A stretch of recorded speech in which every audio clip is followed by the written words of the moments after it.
These lofty spiritual peaks are there for God attuned souls to survey the world with divine vision and heavenly insight. There is nothing earmarked separately for Father and Son. If only we earnestly move one step towards the realm of the Spirit, the subtlest forces of creation will flock to us, and God moves post haste to welcome us. If only we worship God earnestly and humbly, if we but take a leap towards God, we should discover the truth of Bhai Gurdas Ji's words. If we move one step towards God, God advances 100 steps to receive us. Charan Sharan Gur Ek Penda Jai Chal, Satgur Kot Penda Aage Hui Let Hain. I have recorded my spiritual experiences in this book. Possibly all of them may not fully conform to those of another God centered soul. I claim no infallibility for myself. My only aim is to create in my readers a desire, a craving to seek truth, and to hearten my fortunate co travelers on the spiritual path. In the course of spiritual research, doubts and delusions must arise, and they impede progress. To have them resolved, we must seek the company of holy people or saints. But it is by no means easy to find true saints who really know the truth, as Guru Nanak knew it, or are in a position to guide others. In this book, an attempt has been made to meet the need of such people to some extent at least. Some good souls hold that we must not divulge our spiritual experiences for the following reasons.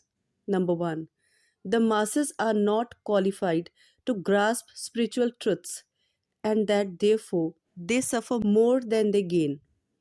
Number two, spiritual knowledge is something very precious and so it should not be vulgarized. Number three, if we reveal our spiritual experiences, we might be guilty of self exaltation and vanity.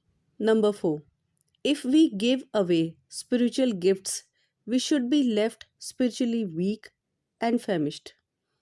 I have thoroughly weighed these four objections and I hold. Number one, revelation of a spiritual experience does not by any means harm anybody. In our sacred book, the spiritual truths have been lucidly and graphically depicted, and each and every Sikh is duty bound to disseminate them.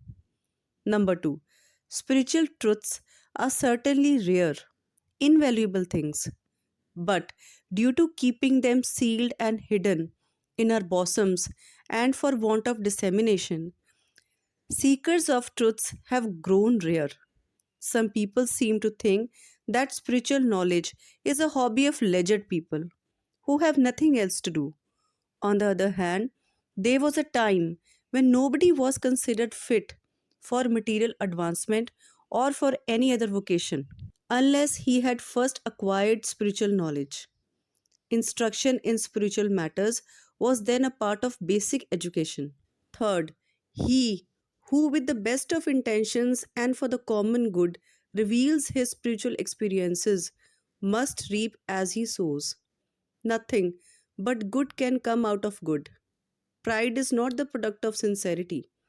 To rise in others' esteem does engender humility in many, and a truly God centered soul values his spiritual growth and spiritual gifts or exaltation far more than the world's esteem and honor. Fourth, spiritual gifts do not shrink or dwindle when we share them with others. In this case, too, we can apply the rule as we sow, so shall we reap. If the motive in propagating and disseminating spiritual truths is pure, its fruit must be good and beneficial.